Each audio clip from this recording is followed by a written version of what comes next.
Given the facts and percentages, there has been an increase in colorectal cancer in young adults under the age of 50. Screening needs to be done earlier in life. Hello, my name is Jamie Kuzio. Imagine you're ready for a 5-month deployment overseas, knowing that a loved one has stage 4 colon cancer. And you have to say your goodbye from 20 feet away because her immune system is shot to hell and you can't risk her health any farther. 3 months into your deployment, you get the call to go home on emergency leave because she's been put in hospice with only days to live, only to arrive home an hour after she has already passed. True story. This was my sister Angel. She was 41 years old when she died from colon cancer. This was one of the toughest times of my life, and I don't wish that upon anyone. You know, I think that also that this could have been avoided if the doctors, when she went to the doctors, had done some pre-screening and some testing. She was told that it was nothing, and she was too young enough to worry about it. So I want to tell you about some facts and statistics of colon and rectal cancer.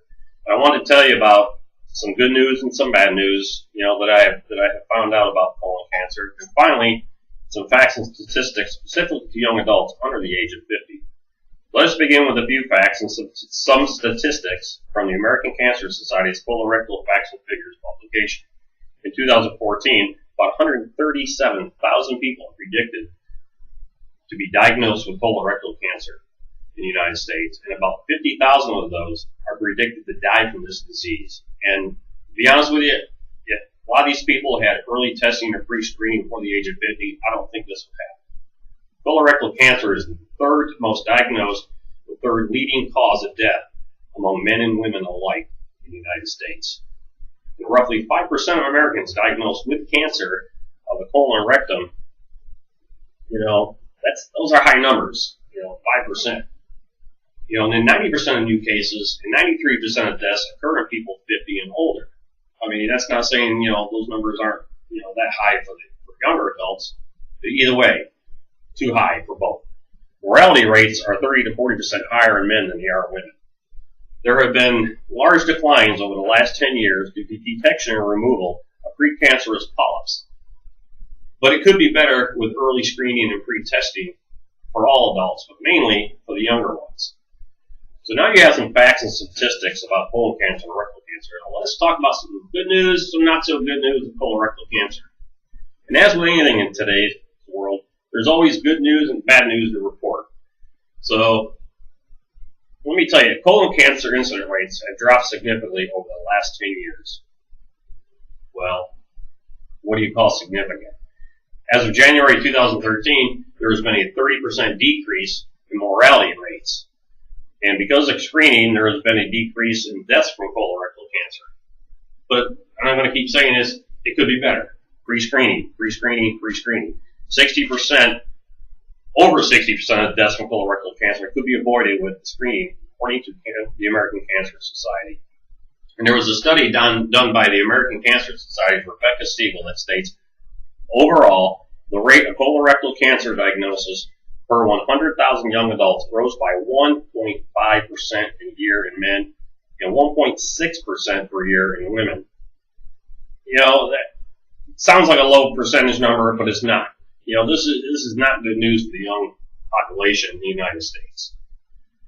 All right, so we just went over a little bit of good, a little bit of bad about colon cancer. Now I want to go over some stats on the colon cancer in young adults under the age of 50. According to the Surveillance, Epidemiology, and End Results Program, otherwise known as SEER, from the National Cancer Institute, colorectal cancer in older adults, 50 plus, have fallen. And the rates for adults under the age of 50 have risen from 2006 to 2010. This is something to think about. Why is this, and can it be avoided with pre-screening and early testing for cancer? After 2001, colorectal cancer had an average of 2.1% increase in young adults, and a rectal cancer incidences grew by 3.9%.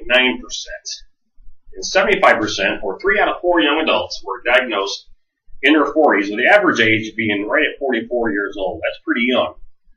And I'm going to repeat myself again. This early testing and pre-screening could definitely lower these numbers. I mean, it's all about the awareness and, and watching your health. And according to the Dana-Farber Cancer Institute, 90% of the cases of the disease occurs in people over the age of 50. Studies also show that colorectal cancer is on the rise in our younger patients and our younger adults.